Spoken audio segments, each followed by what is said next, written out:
A warm welcome to the technical lecture from IIF NCTS. This is the first in the series of two lectures from Mr. Madhav Athavale on mold and core coatings. And today's subject is basics of coating surface finish, casting surface finish and coatings. A master of engineering from Indian Institute of Science, Bangalore, specializing in foundry sciences in 1980, Mr. Athavale brings with him more than 30 years of rich experience from Messrs. Foseco India Limited. During his tenure with Foseco, he gained hands-on experience in developing products for various applications in ferrous and non-ferrous foundries. He worked as a product head for coatings, cold dust substitutes, filters, and inoculants. He retired as head of technology and marketing. Mr. Athavale has presented papers at seminars of Institute of Indian Foundrymen seminars and other industry associations. He has also co-authored an educational DVD on the refractory coatings for ferrous and non-ferrous applications for NCTS, and continues to work as consultant for technical training as well as marketing. I now request him to take us through his presentation. Today's topic, as Satish said, is surface finish of castings and sand mold and core coatings. What we will cover in this lecture is like this. We will first start from casting buyer requirements. Then we look at the importance of surface finish. Then we will look at what happens when molten metal enters the sand mold and the effect of types of alloys, types of sand and binders and their relation to surface finish, occurrence of typical surface defects, and then go into role of coating in imparting surface finish, and then also look at basics of coating, that is constituents of coating and their role. Let us first look at casting buyer needs. Now, most of the buyers of castings like this, the one which I am showing on the right hand, it's a steel wall. While specifying dimensions and properties and a particular price at which they'll buy, the buyers will specify two things. One is acceptance level for surface defects in a casting, and second, type of finish for some castings where they may specify RA or RMS values. So we are talking about texture of the surface finish, texture of the surface rather. Now, quickly a listing of surface defects in castings. One is unacceptable surface texture, that means roughness, sand fusion. Then you may have metal penetration, sand burn-on, veining, sometimes cabs or rat tails, sand drop, pinholes. Here are a few pictures of surface defects. One can see veining on the top left, metal penetration photograph at the center, casting burn-on here on the right-hand side bottom, pinholes, gas entrapment, and metal mold reaction. Then there can be some things which can come because of retained particulates. Sand plus coating particles may remain. Then erosion, which can be because the surface has weakened and has got washed away. And in HGIN castings, large HGIN castings are under certain set of conditions, you may get graphite nodule degeneration on the surface, as you can see it here. Now let's back and look at what is the importance of casting surface finish through some examples. Now, why is surface finish important for a casting buyer or a casting user? One, it can be simply an aesthetic need. The casting looks good. Or it can be a functional requirement. Let's see a few examples to just amplify what I mean by this.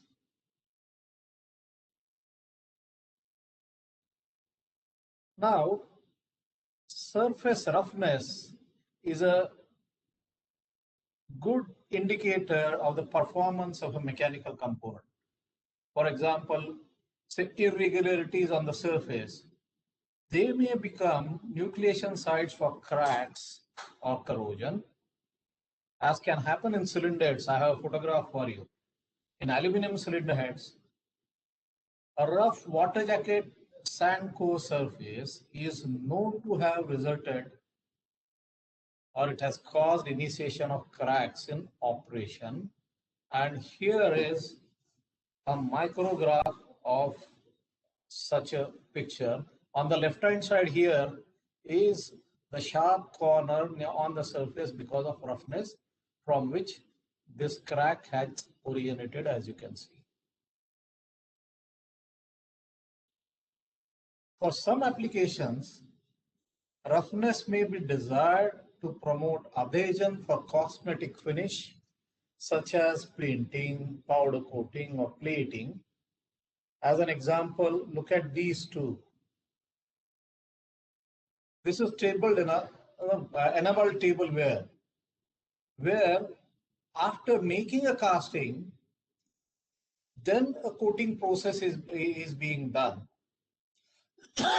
And roughness, uniform roughness of the cast surface is very important to get good painting on the surface of the bowl.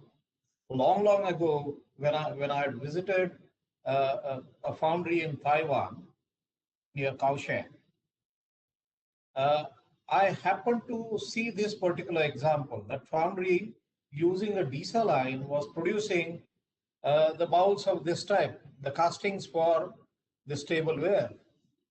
And they were looking very uniformly rough, but they were rough as compared to their older plant, where they had a surface finish which was a conventional jute squeeze line. And then at the bottom, it was a very fine finish. On the sides, it was a relatively rough finish, as happens in conventional jute squeeze line. And while talking with the foundry owner, he said he prefers desaline because while the surface finish is coarser as what they want, it is also uniform. That's why it is preferred. So that was an example for me. Now let's look at a turbocharger housing, a turbine efficiency. This is a stainless steel casting. And here are the studies. This is taken from a paper which studied the effect of surface roughness on the efficiency of the turbine. On the left hand side, on the graph that you see the red spot, red points, which are the actual readings from hot gas stand readings, and the triangular ones are CFD model readings. And you can see they match fairly well. But what is important to notice is, as the average relative surface roughness increases, that moving from left to right, you will find that the turbine efficiency on the y-axis, what is mentioned is not absolute efficiency, it is change in the turbine efficiency. So net, if you see, there is a drop of almost 4% in the turbine efficiency, and that means a lot. 4 different steel turbine housings with different volute roughness levels were tested. These are the 4 points which have been plotted. The volute surface geometry checked by CT scans. They are within the tolerance of plus minus 0.3 mm. And as I said, penalty in turbine efficiency due to increasing measured surface roughness was around 4%. Let's take another example. We see a wall and you see a very nice clear lettering on that, which is a buyer's requirement because you want traceability for the casting in the service. Another example, the surface roughness of hydraulic passages in a pump has a very significant impact on the Reynolds number of the fluid flow and efficiency of the pumps. And the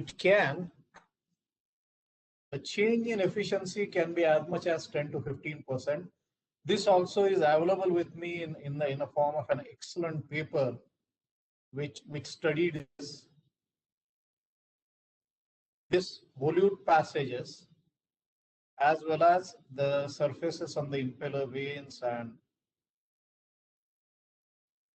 so in short, the prepared mold and core quality has to take care of this particular aspect because it has a direct bearing on the surface finish, on the efficiency of the component.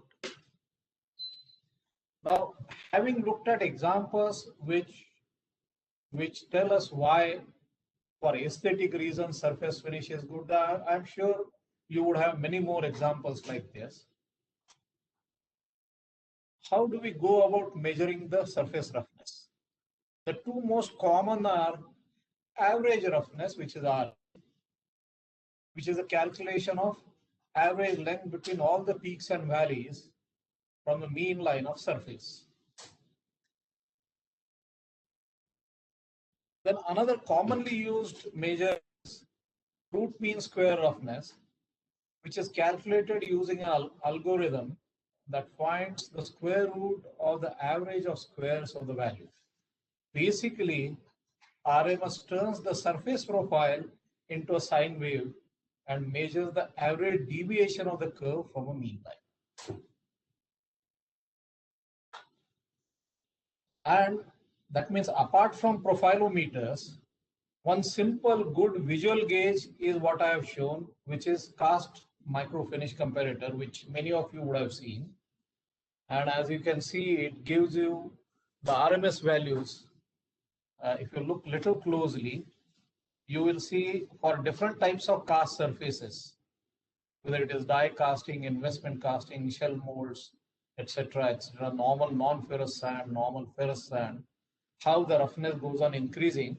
And here you see the roughness going from RMS value of 20 to RMS value going all the way up to 900. So this is used as a visual comparator for inspection of the castings. I'm sure many of you would know this, many of you might be using this.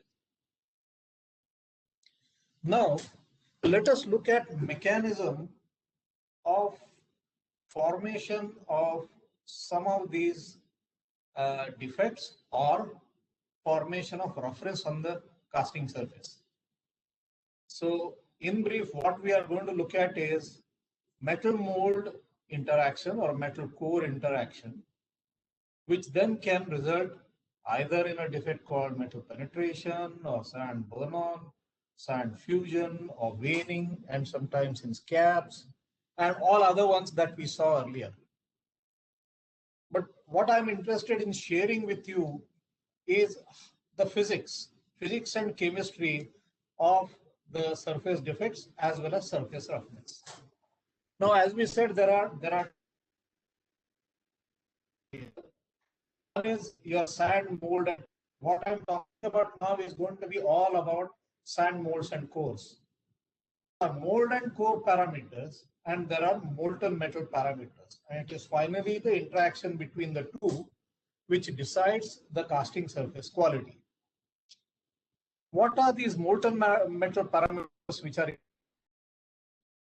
One is chemistry, then its reactivity with oxygen, its reactivity with the mold and core medium or mold and core sand. The temperature, chemistry will also decide what is the melting point, as well as adding superheat, it tells you what is going to be your pouring temperature. What is the fluidity of the metal? Because chemistry also decides how fluid the metal will be. As all of you know, pure metals will have the highest fluidity, while either hypo or hyper is going to have lower fluidity because of the nature of solidification. Then what is the velocity with which the sand surface is encountering the metal as it flows in? Another factor that is important from metal side, from casting design or side, is what is the head height of the metal. We will see the physics of this in next slides.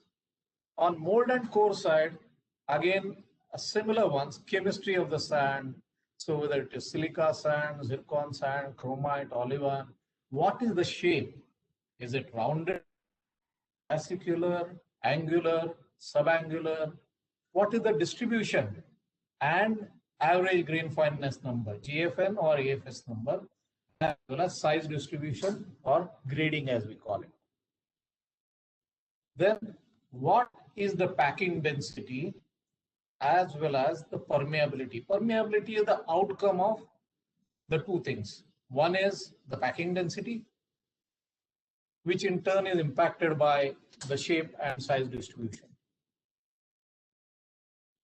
Then another important point is the thermal properties of the sand. So what is its fusion point? How good is the refractoriness of the molding medium? Does it expand and how does it expand? So does it distort abnormally? Then what is the behavior of the binder which is used for binding the mold and core sand? Is it organic binder? Is it silicate? Is it clay?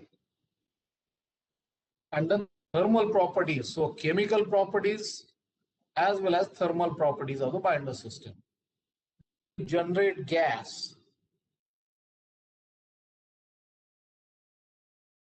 Reaction. I have put here Hatfield manganese steel.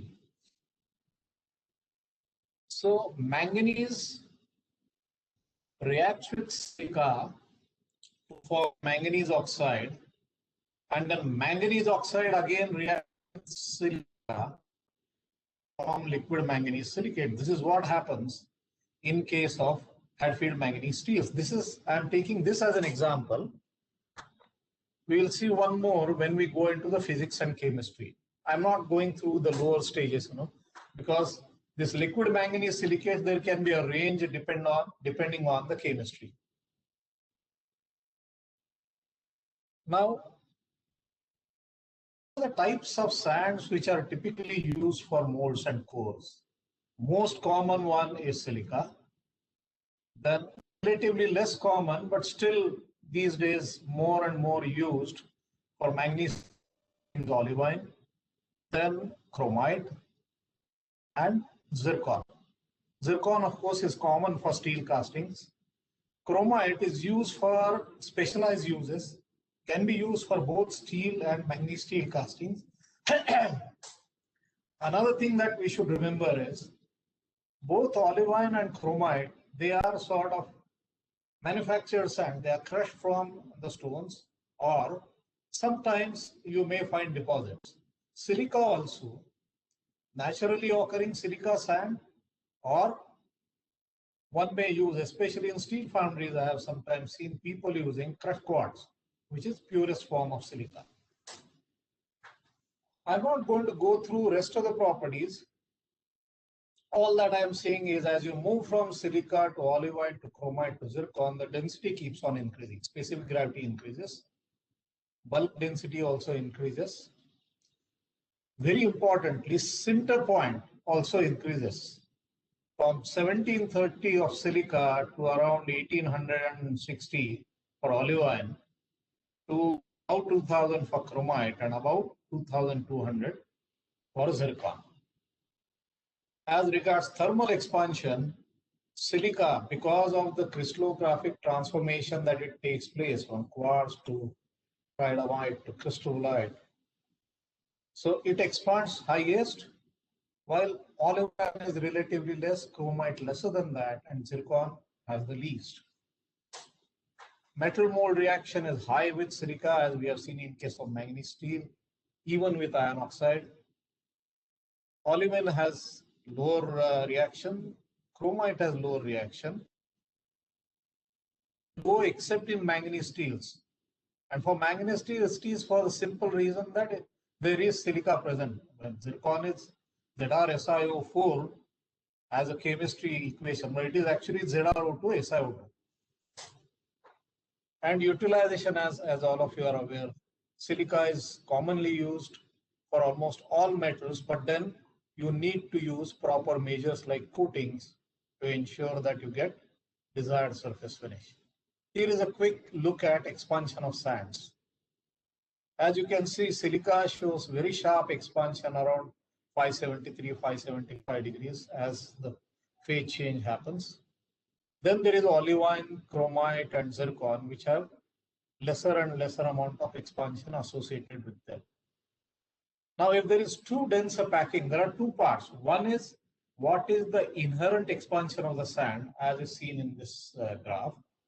The other one is there too dense a packing of the mold and core, because that can create stresses and result in surface defects, such as surface spalling and then causing rat tails or scabs in hotspot areas. In extreme cases, cracking of the surface leading to veining. We'll look at the mechanism of veining later on. Here are pictures of two sands and effect on compaction. On the left-hand side, I have taken picture of typically, Allahabad sand, which is quite popular in northern part of the country, subangular to angular. While I have taken a photograph of a typical German sand, which is subangular to rounded. So what is their effect on packing density? As we said, packing density depends on grain shape and grain size distribution. Good packing or good compaction of sand mass means lower surface roughness. So smoother mold or core surface. And it also means that the pores which are present on a compacted mold surface, uncoated, the average diameter of the intergranular pores will be smaller. Subangular to rounded shape gives optimal combination of compaction and permeability. Now, having looked at the nature of sand and the packing, let's have a quick look at binder type and casting defect tendency. Here I have taken 4 organic binder systems: acid set phenolics, acid set furan, ester set phenolic, which are alkaline phenolics, polyurethane no bakes, and our good old alkyd no bake. Only from surface finish point of view, tendency for surface defect, if you see, veining, ester set phenolic is not prone, very little prone for veining. This is taken for silica sand, mind you. Scabs and inclusions,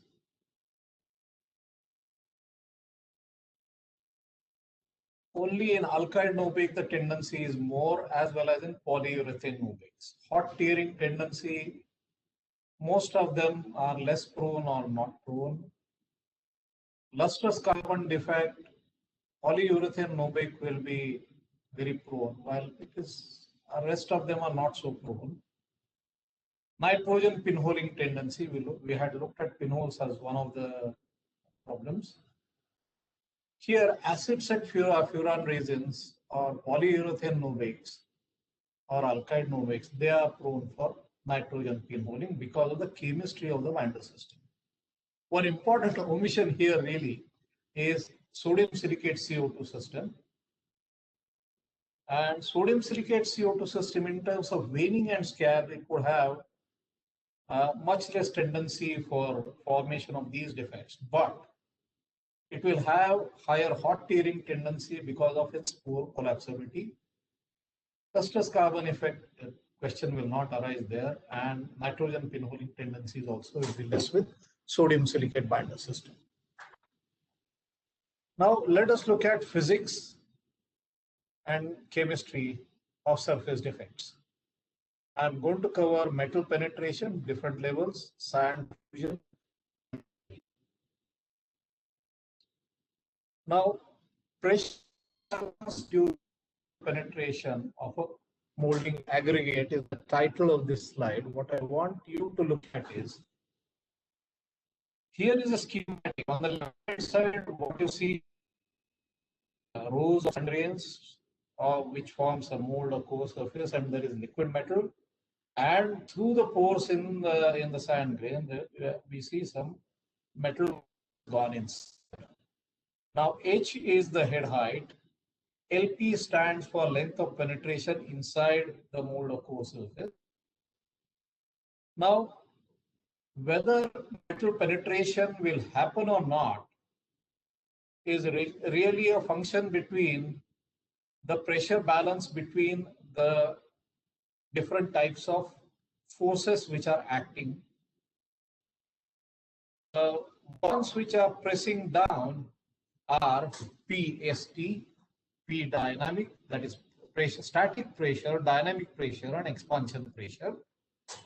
And the ones which are resisting these pressures are the capillary forces. Then you have frictional forces and back pressure coming from any gases which are coming out of your binder system. Let's look at little more details. Now, P static is simply a rho into GH. Rho is the density of the metal, G is gravitational force, and H, you know, is the head height. P dynamic, because this sort of represents the dynamic pressure, the kinetic energy which the metal gets because of the speed with which the metal is entering. So the way your turning system has been designed, what is the geometry of the casting? Geometry of the casting has a big impact on PST, while P dynamic is being decided by not only geometry of the casting, but design of your gating system as well, which is equal to rho into V square. V square is the velocity of the metal facing the mold or core, mold and whatever pressure is coming on the mold or core surface. So rho V square by 2, which is dynamic pressure, and pressure of expansion. If you take steel castings, it is nil, but if it is iron casting, then there will be some expansion pressure because of precipitation of graphite. This will be especially true both in case of very large iron castings as well as gray and HG iron castings being cast in green sand molds. Now, PF stands for frictional forces, and the equation is mu by K into LP into Vp, where mu is the viscosity of the liquid metal, K is the permeability of the molding sand, the length through which the liquid flows. In this case, it is the depth of penetration as seen in the picture there. And Vp is the speed with which the metal moves through during the penetration.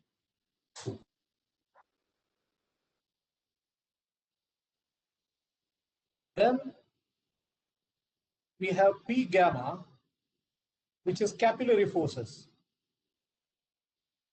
where gamma LV stands for the extension or liquid metal vapor surface energy. Theta is the part between sand and the metal, and dE, the term in denominator, which is the average pore diameter between the sand grains. And mind you, direction, the resisting forces are in upward direction. We have put a negative in this equation against this formula. P gas can be between 1 to 1.25 atmospheres as well as has been measured in the experiments. Now, there are two ways of penetration and metal mold reaction can happen.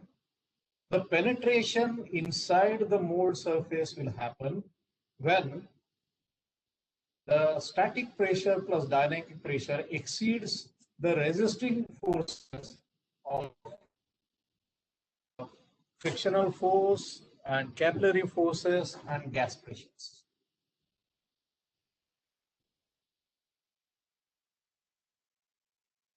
So mechanical penetration in castings, it can happen in all ferrous castings. And as we said, the variables are a metallostatic head, metal velocity, and grain size of the molding aggregate and the way the surface has been compacted. The grain shape and size have been found to have a major influence on the surface roughness. So what do we do in this? Can be taken to eliminate mechanical penetration with one application of a mold coating. Because of mold coating, we are introducing the fillers into the pores in the mold or core surface, thereby reducing the diameter of the pores and thereby increasing the resistance to metal penetration. Plus, by applying a layer of the coating on the surface, of course, we are making it more impervious. We are decreasing the flow rate of the into the mold so that the pressure will be less.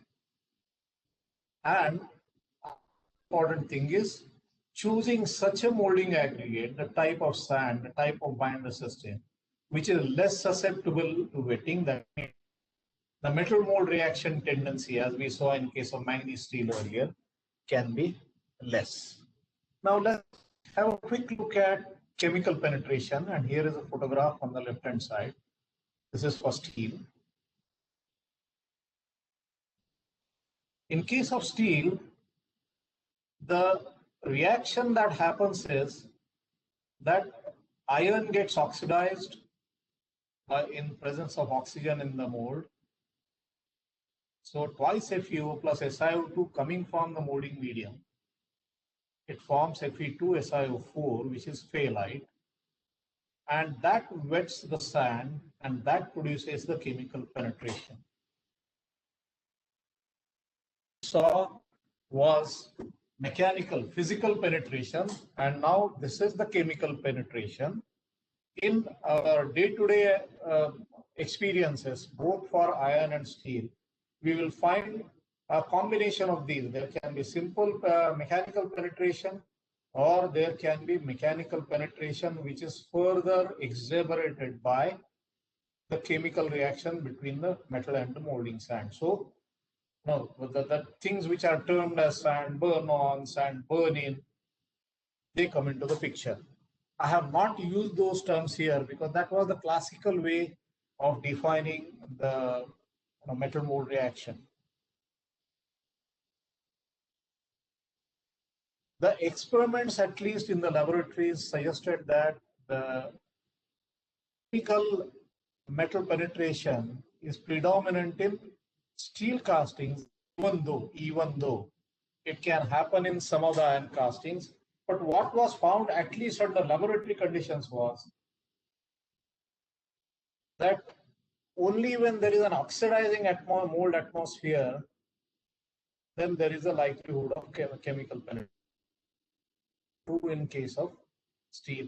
High carbon steels are less prone. This has been found. High carbon steels are less prone for penetration as compared to low carbon steel because excess carbon protects the metal from oxidizing. Same is true for cast iron. Manganese steel, of course, is prone for chemical penetration because MnO2 readily reacts with silica sand in the earlier equations. So use of appropriate coating fillers like magnesite, use of different base sands has to be used to prevent metal penetration in manganese steel casting. Now we go to next kind of defect, which is sand fusion. And here is a picture of that. The fusion occurs when sand grains fuse with molten metal. This appears as a thin crust with a brittle, glassy appearance, which is firmly adhering to the casting surface. It is found that if the molding or core sand has poor refractoriness due to low melting phases in the present in the sand with minor elements like iron oxide and silica sand, then this can be a problem. Sometimes in clay bonded sand, fusion can happen if the clay refractoriness, because clay has low refractoriness and it also has iron oxide. So if one doesn't, especially in green sand molding, if you doesn't take care of the dead clay that is built up into the sand system in green sand molding, then you can land similar problems. Another thing that sand fusion, of course, is higher than normal metal pouring temperatures. We saw the mold side, which is sand and anything else like clay going there. The other side is you pour the metal at abnormally higher temperatures than what is the, and then you will get the sand fusion. Now, after fusion, let's look at veining. And here is a schematic for that. See, when the liquid metal comes in contact with the mold or core surface, initially the first layer that we see here, that will expand. But as it crosses 575, it softens and starts shrinking.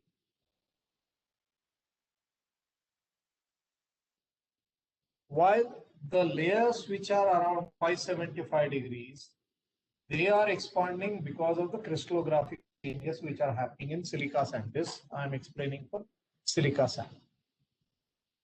While the layers below are still below 575 degrees, that is below the transformation temperature. So what is it that happens? Because above 573 degrees, there is a softening of the sand and they start shrinking. So while on the bottom side, there is a linear expansion. So there is expansion happening on the top. There is expansion happening at the bottom.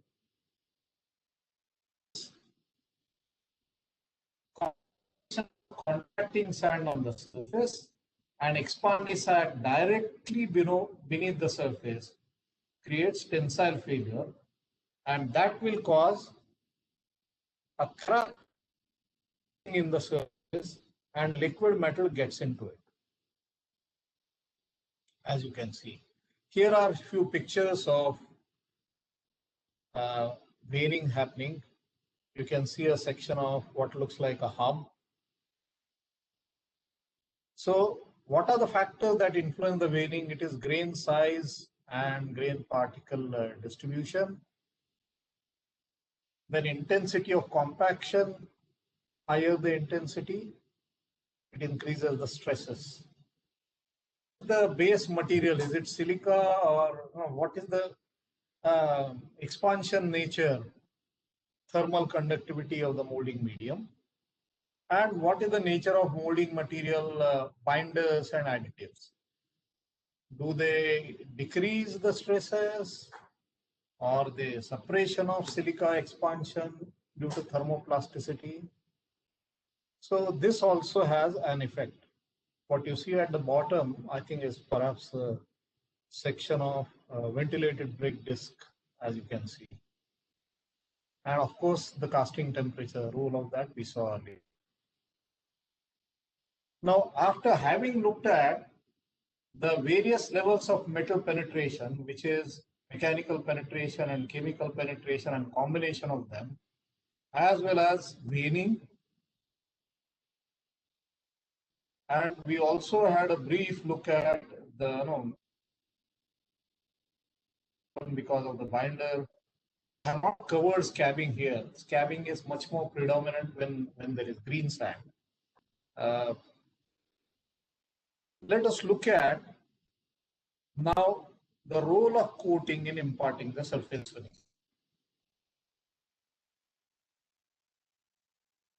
Coating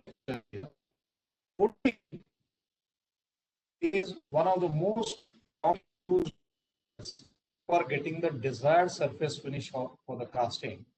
And I would say the governing equation for that is P gamma is equal to twice gamma LV by dE cos theta.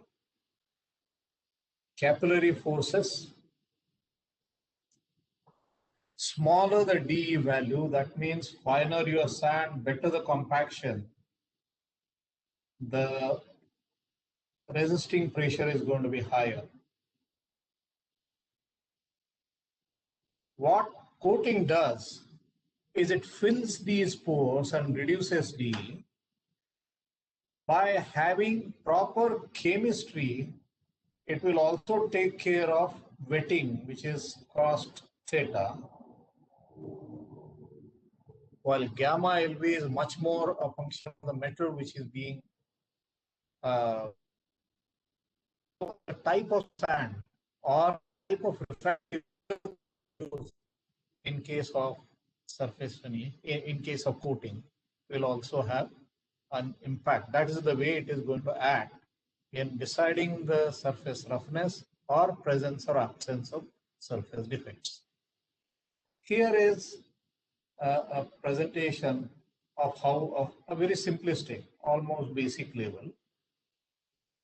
Here on the left hand side, you have a mold aggregate, a surface and metal in contact with that. And this is how, after knockout, you will have a surface of this roughness. While on a coated mold, because of all the physical cavities and are filled by a coating layer, you will get much more smoother surface finish on the casting.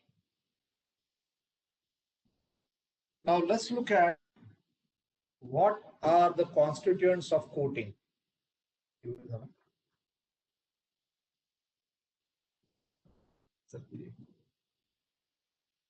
Let's first define what are the characteristics of good coating. One, it should minimize the core strength degradation, because the constituents of the coating can attack the binder system and weaken the core. So the design of coating has to be such that it doesn't degrade. It should provide adequate protection against metal penetration by way of proper selection of constituents. It should have good stability on storage, covering power, that has to do with the consumption. The good application properties by whatever method that you are choosing. And we have a very brief look at them. The coating should level well, and it should have minimum to get a smoother finish. Otherwise, you will get undulating finish.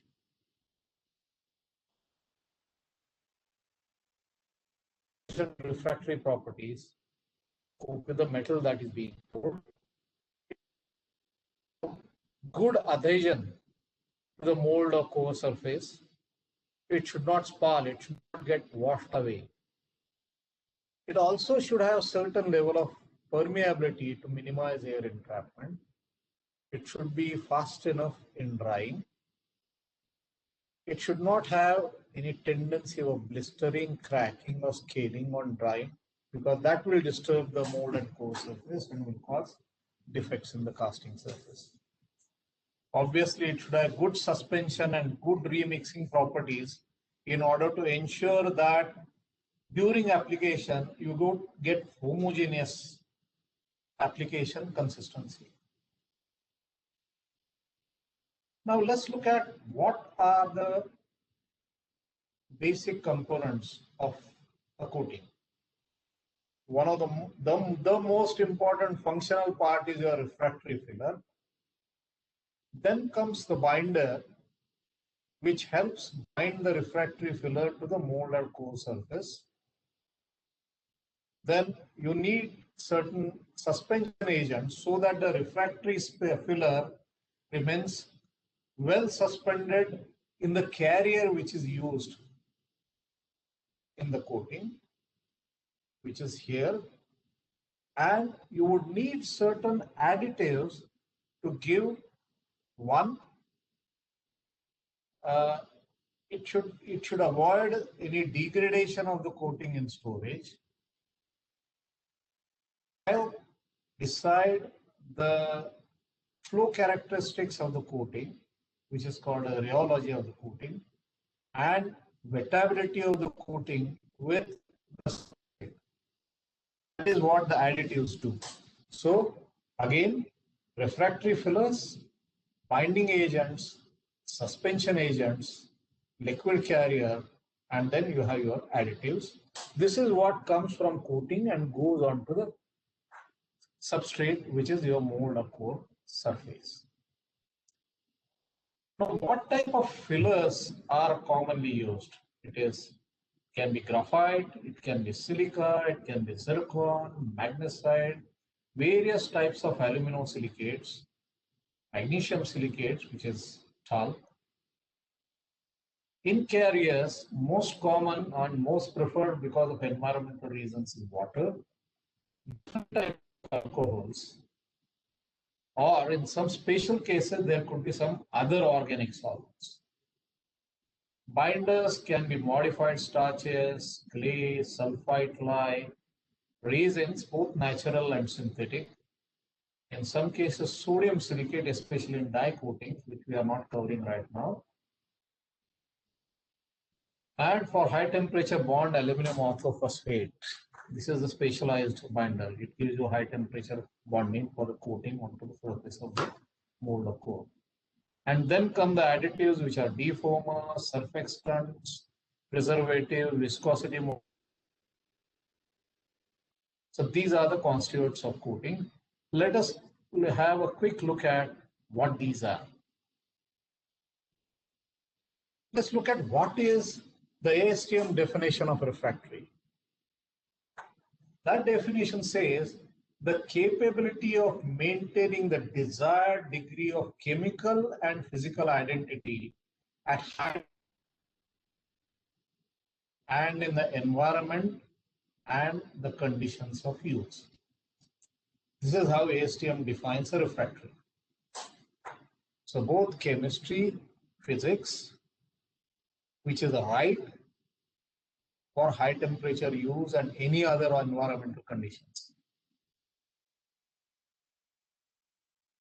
Pictures of minerals which get used as fillers.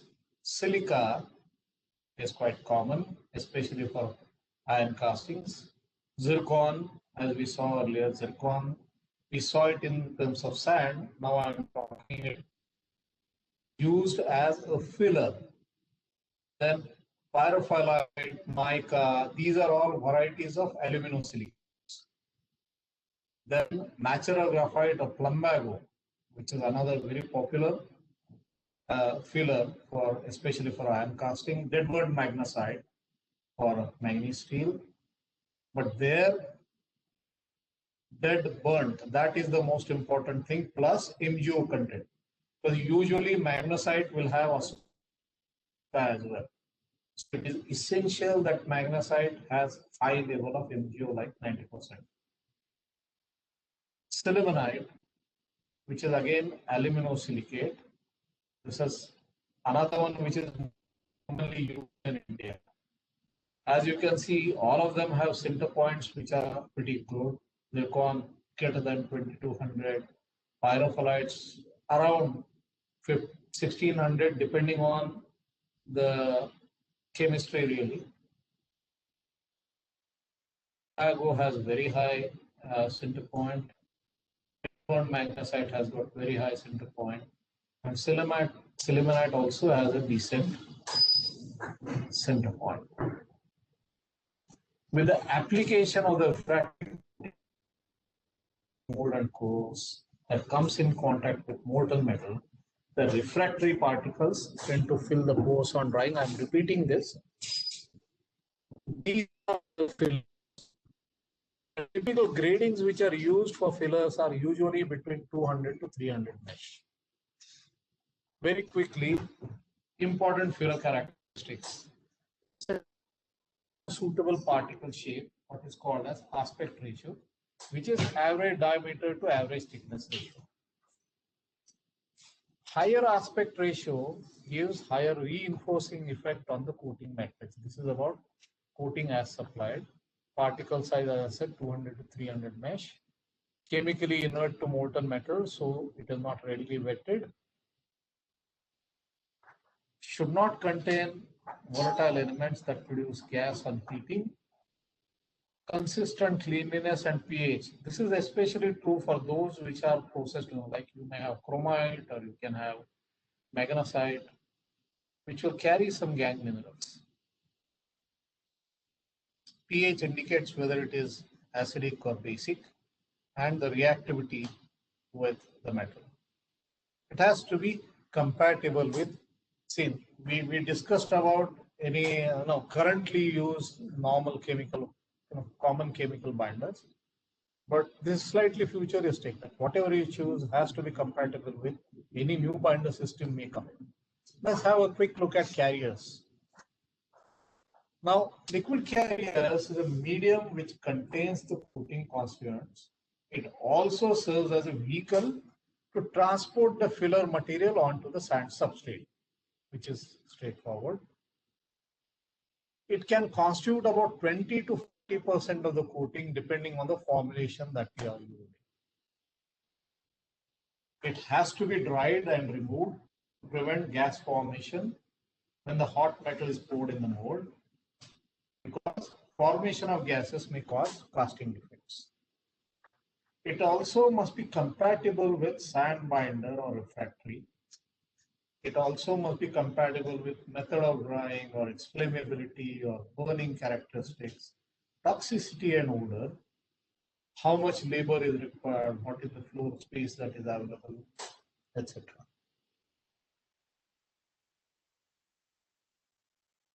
Carriers are water, aqueous carriers, and spirit-based carriers which will contain organic solvents. Let's look at water.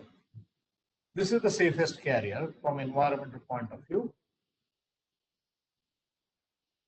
but it requires heat to dry the water-based coatings. Complete drying of deep pockets in a reasonable time can be a difficulty. It also has a greater tendency for tears or runs compared to organic based coating, simply because it doesn't dry fast enough. Runs means the excessive flow of the filler material. Tears means it is not adhering fully. Tear drops are forming. It reduces the tensile strength of, say, PU Novate cores. It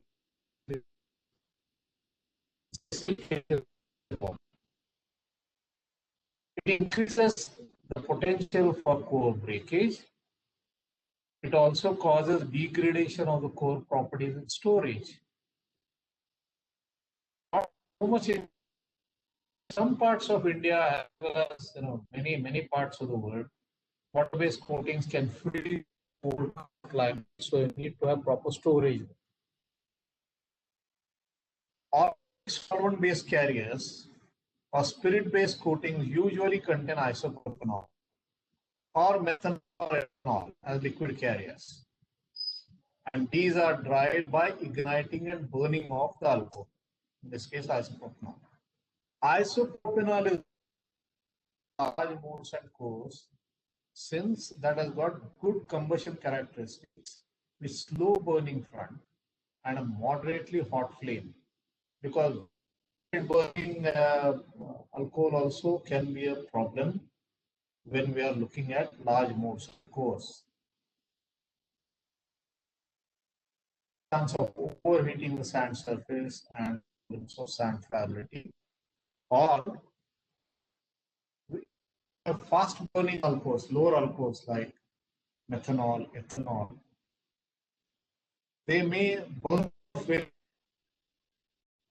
or they evaporate, and on the large surface, if you are not coating it by parts, then you can have problems of poor bonding properties, because the heat that is coming out of the carrier also helps the formation of bond because of the type of binders which are used.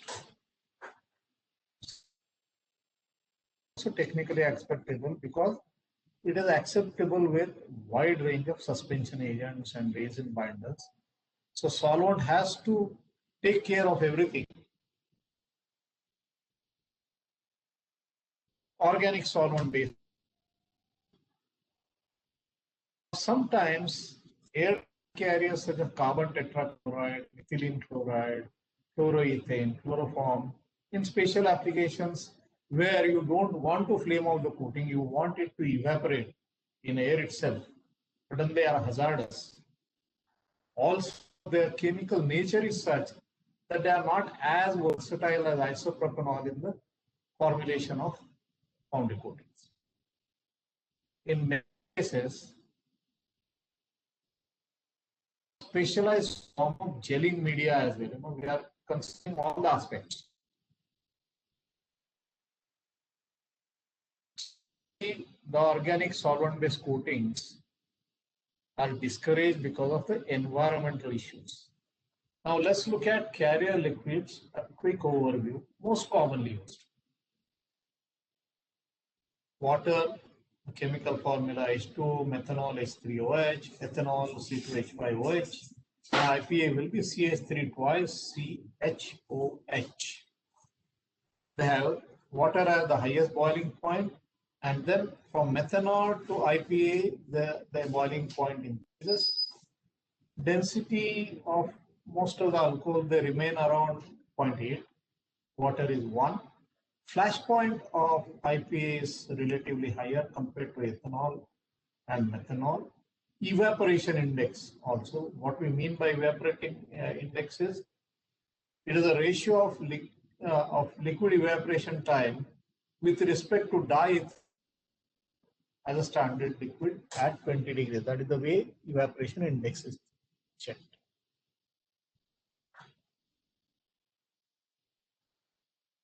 On the left hand side is ethanol.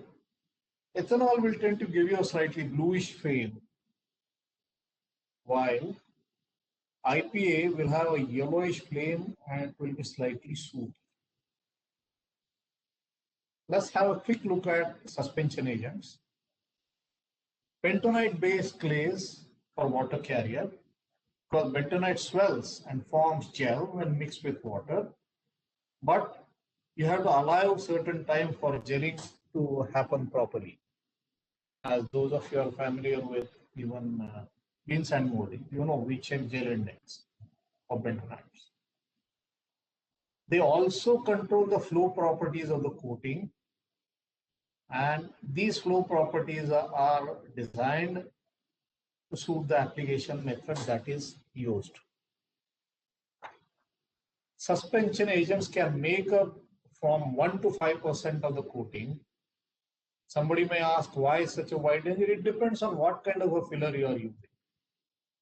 If you have a lighter filler, you may require less amount of suspension agent.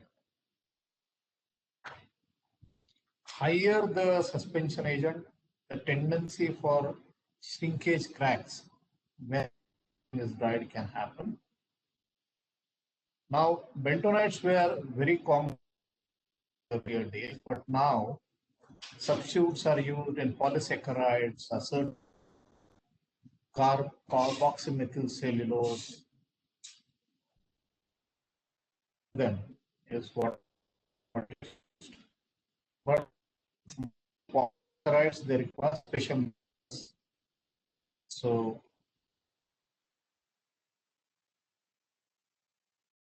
it requires special mixers in the sense the blade design and the RPM are very important.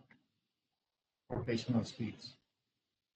Modified bentonite known as organic bentonites or bentones, they gel in the organic liquids such as coals and solvents.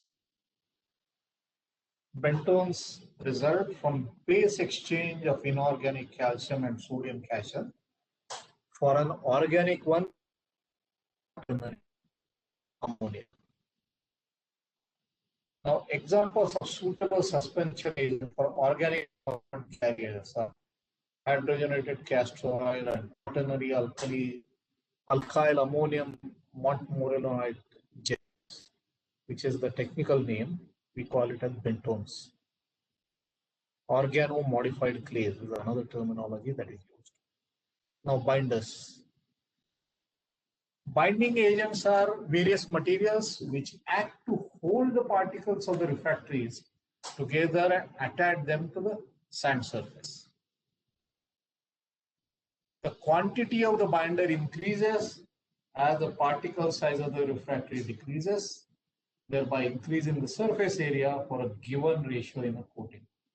So, supposing your filler is say 50%, but the size and sieve distribution is different, then finer the particles, more is the amount of binder required because surface area of the filler is high.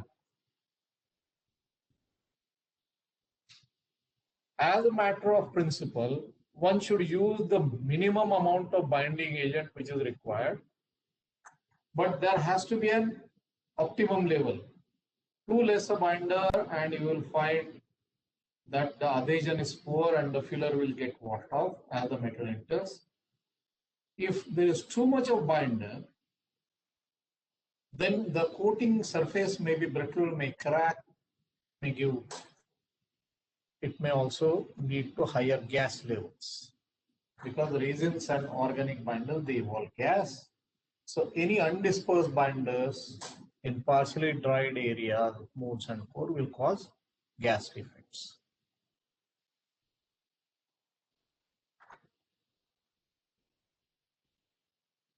Now, another important point for binders for water-based is most of these organic binders and many suspension agents, they are subject to biological degradation. So, longer storage of coatings, precautions have to be taken to suppress these reactions.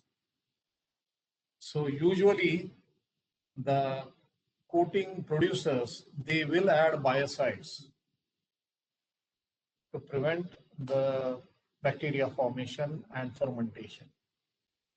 In spirit-based coatings, that doesn't happen.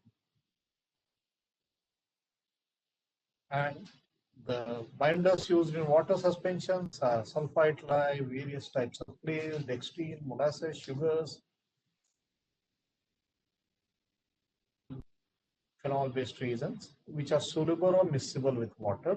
In spirit-based suspensions, natural or synthetic resins, which include furan, phenol, formaldehyde, PN, novolax, and natural wood resins are pretty common binders for solvents. Quick look at specialty additives. And here I'll show a video.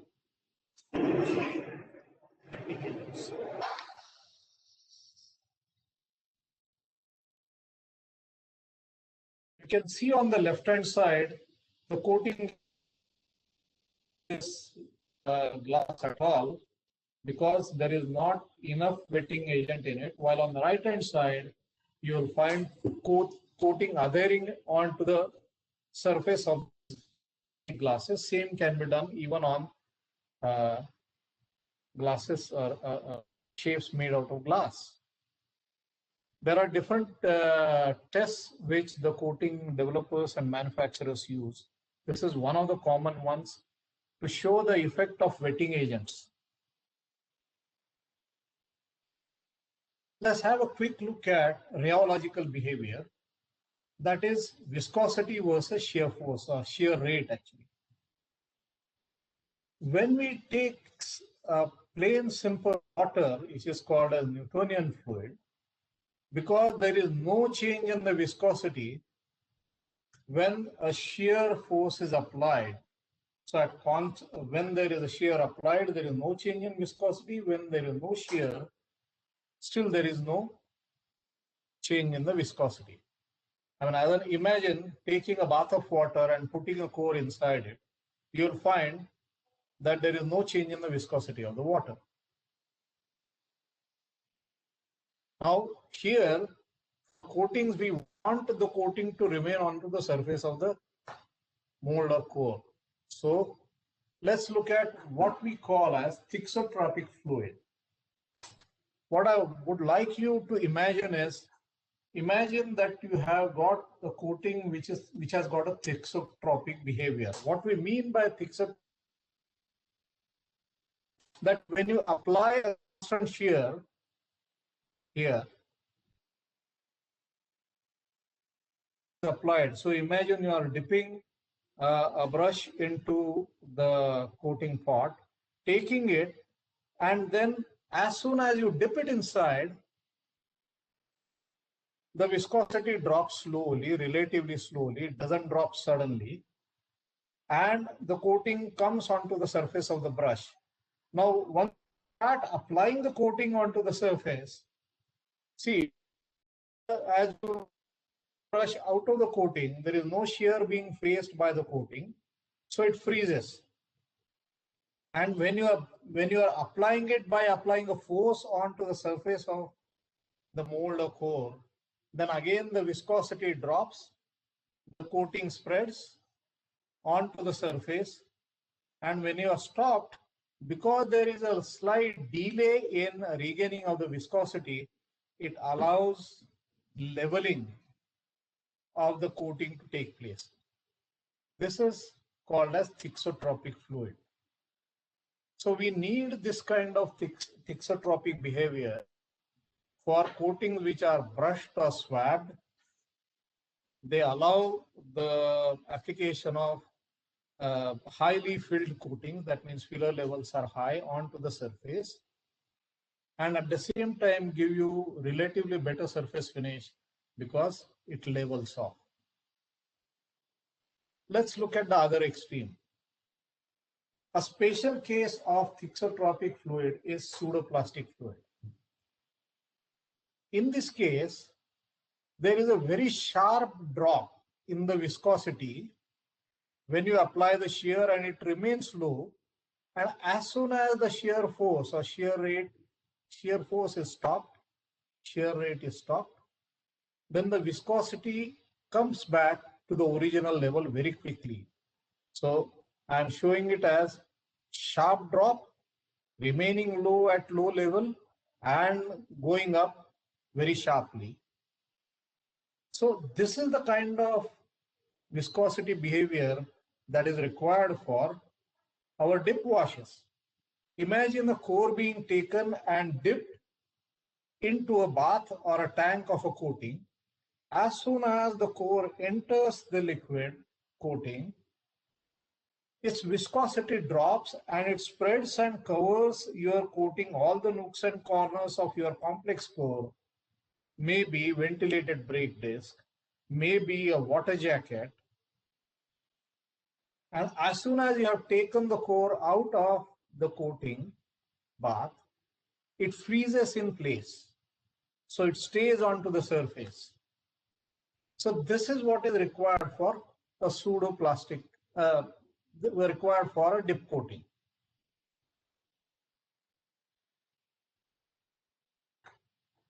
When it comes to, before I go and continuing the importance of rheology, improper rheological design of a coating will mean poor coating coverage, uneven coating thickness, coating blisters, rough surface. Coating should effectively wet the substrate and should key in into the surface. That will then prevent slumping or sagging of the coating film, or flow marks or bead formation will not happen. So in summary, surface finish is a very important requirement of casting, either from functional or aesthetic point of view. Metal factors and mold and core factors impact the metal mold interaction, mechanical as well as chemical, and thus roughness of the casting surface as well as presence or absence of surface defects. Mold and core coatings play a key role in achieving the desired surface finish by providing mechanical and chemical means to negate the adverse effects and enhance the positive effects of the metal mold interaction. Coating formulations need to be designed very carefully to achieve the good casting finish by having the right proportion of right type of constituents to get a balanced performance for a given type of a casting as well as given type of mold and core that is being used. This, in summary, is what we have covered in today's lecture.